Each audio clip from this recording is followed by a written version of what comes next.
Thank you. Ang total na sa akin is nasa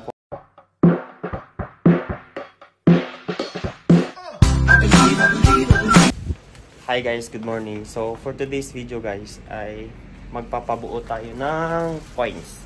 So itong coins na to, inipon ko to and sabi ko kasi parang ano ko to, dito parang reserve money pag uwi ako ng Pinas. So ang hirap talaga mag-ipon guys pag OFW ka. So yung mga barya-barya ko papalitan natin. So tingnan natin if magkaano siya. Hi guys, actually guys, naglalakad lang kami ngayon from our dorm papunta dito sa CTSP kasi meron ditong post office. Ayun, meron ditong post office and actually dito sa post office pwede ka mag-open ng bank account. Tapos pwede ka dyan mag-savings. So may nagsabi kasi sa amin na pwede ka rin magpapalit ng ito. So yun, bit-bit ko talaga ngayon yung ilo ko. Yan o.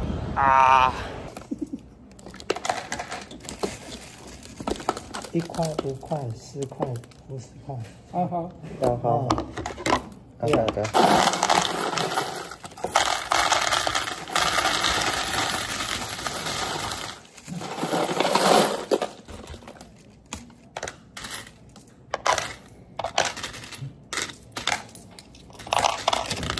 Kulong.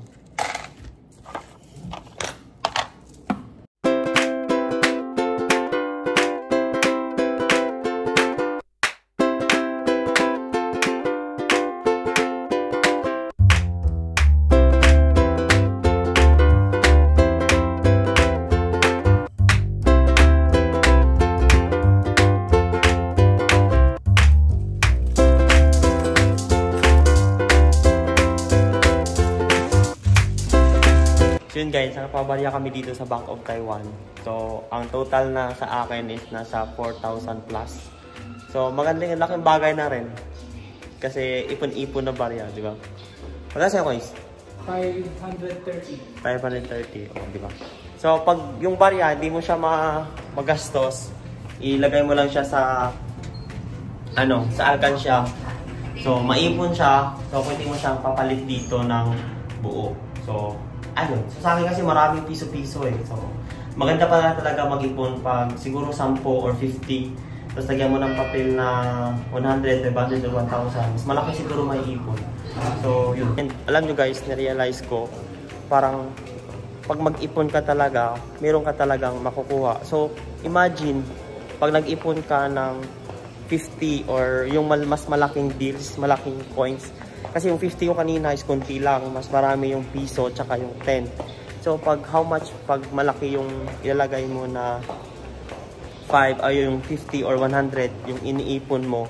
So mas malaki talaga pala yung aabutin niya, no. So yun, isa yun sa mga parang na-realize ko din. So malaking bagay for me.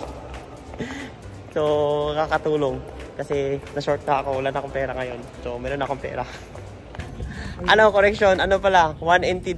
So, lahat ng binanggit ko guys, hindi po tayo naka-peso, naka-NT po tayo. So, yun. Lakat guys, kasama ko. Si Hi. Karomate ko yun guys.